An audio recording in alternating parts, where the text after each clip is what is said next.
Now, live from Seattle, this is Q13 Fox News This Morning.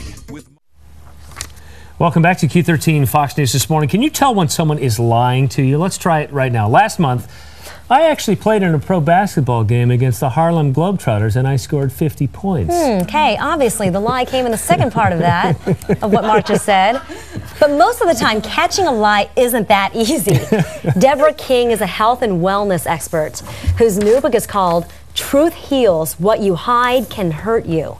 And she is speaking tonight in Seattle, but she's talking with us first. Good morning. Good morning. Thank you for Deborah. being here. Okay, so Deborah, we've all heard the classic tales, the signs. No eye contact, people covering their mouth, fidgeting. Beyond that, what are the signs that you can tell people are lying to you? Well, with amateur liars, it's not that hard. The signs you just mentioned, plus they'll turn their body away from you, perhaps stick an object between you and them, but the easiest way to tell is just to use your own built-in personal lie detector kit. Use your gut instinct. Okay. Something doesn't feel right, then kind of go with that intuition. Okay. Well, let's talk about possibly as important what you call the suppression of personal truth, when we lie to ourselves. And it's no secret. I mean, if you talk to people in prison, nobody in prison committed the crime. They don't believe that they did it. They're self-deceived. Talk about why people should be so concerned about our own ability to lie to ourselves. Well, because it's the lies we tell ourselves that do the most damage. It's when you kid yourself about how much you're drinking or how many pills you take or whether or not you're really over that bitter divorce. Those are the lies that really hurt our health. Okay, so how do you know you're lying to yourself? Well, one of the easiest ways to do it is to spend 5 minutes a day writing down how you really feel about something.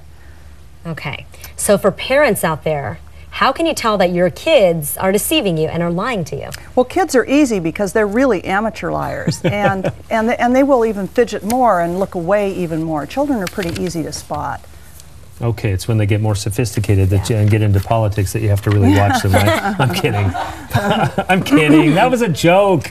Okay, speaking of liars and politics, former North Carolina Senator and Democratic presidential candidate John Edwards facing a federal investigation right now over dishonesty. Edwards cheated on his terminally ill wife, Elizabeth, and now he's accused of paying his mistress using campaign funds. John and Elizabeth made a high-profile appearance on Oprah last week. You've been blogging about this story on the Huffington Post. Give us your take on this very clear case of dishonesty. Well, this is a sad story, but it's such a great story because we can learn so much from it. More from Elizabeth, actually, than from John. Talk about being in denial. Here's a woman who can't even use the name of the other woman, who who won't address the fact that strong likelihood that this child is her husband's. These are the kind of lies, she's kidding herself, that cause a lot of physical damage.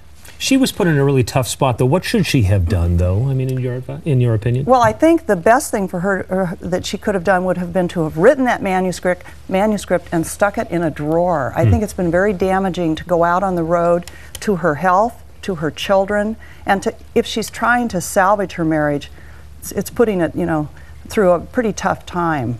Okay, so this feels like an almost impossible question because there's so many answers to it, but when you boil it all down, why do people lie? People lie for the same reason. It's to get love or keep love, always. Look at John Edwards. Why did he lie to his wife? Why did he lie to the public? It's always for the same reason. It's because we perceive a loss. We're going to lose something. Something that we love. So does that come down to selfishness? We don't want to lose something. We don't want to give up something. It really comes down to fear. We're afraid of loss. We're so afraid of it. We've learned a lot, though, from you this morning, Deborah. Thank you so much for stopping by. My pleasure. Thank you. If this topic intrigues you, here's how you can learn more about it. You can actually meet Deborah tonight. She's going to be at the East West Bookshop in Seattle. This is at 6500 65th and Roosevelt Way Northeast. And she's going to be there from 7 to 9 tonight, autographing copies of the new book, Truth Heals. Thanks for being with us. Thank you. That was fun. All right, 8:25.